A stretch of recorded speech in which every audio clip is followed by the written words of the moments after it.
Hello world and welcome to the Codebug YouTube channel. Guys, today we're gonna learn about two new library functions, that is math.flow and math.ceil. Guys, that thing I'm gonna tell you is Java has its wide variety of features and characteristics.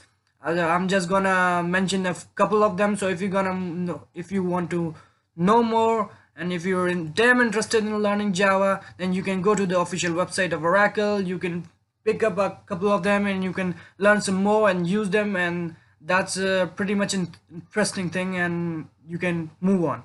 So I'm gonna guide you through step by step to the advanced level with some of the basics, and the task of today is to enter a point value number and then separate its integer part and decimal part and then display them both separately. So let's start our compiler. Yeah, where's it?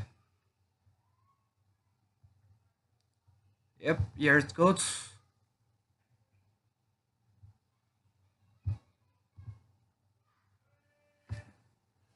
So we just have to create a new class as usual. Class name separation. Okay, so what we have to do is we just have to input a number from user, that's a point value, and then separate its integer part and the decimal part using the math.flow function, library function. You know what the math.flow function does is, if a value is inputted by the user like 2.2, then it rounds off the value to the next integer, that's 3. Yeah, you know what rounding off is, right? If the value is 2.5, if the value after the point or the decimal is greater than or equal to 5, then we round off to the next integer. But if it's less than or less than 5, then we round off to the previous integer, right? But what math.flow does is, no matter what the value after decimal point is, whether it's less than 5 or greater than 5, it just rounds off to the next integer. And the vice versa is the math.ceil function.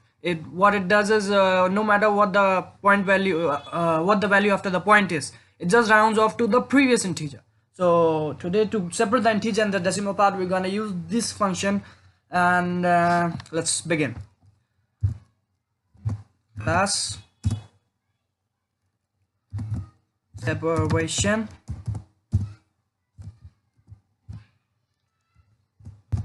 public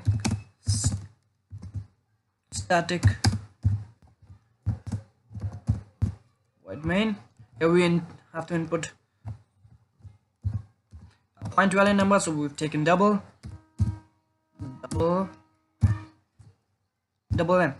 n for number. Now what we have to do is, we will have to take two variables, I, comma d, one for the integer part and one for the decimal part. Now I equals to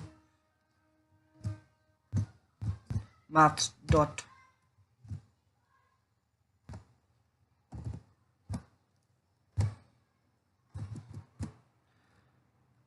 floor math.flow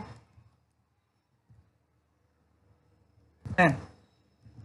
Now what this will do is, it will round off to the next integer and then store the value in I.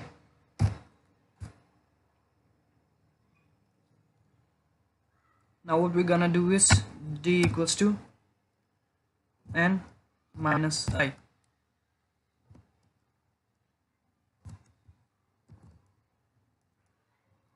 Now what this thing does, now what this thing does is, when it separates now that we've separated the integer part and stored it in I.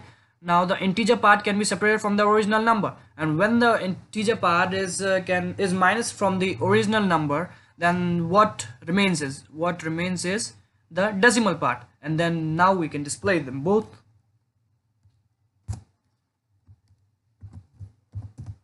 System out ln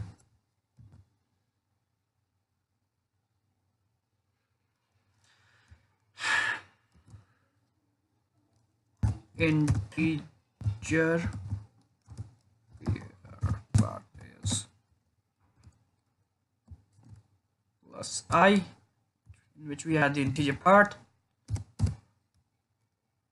Let's just copy this, saves a lot of time.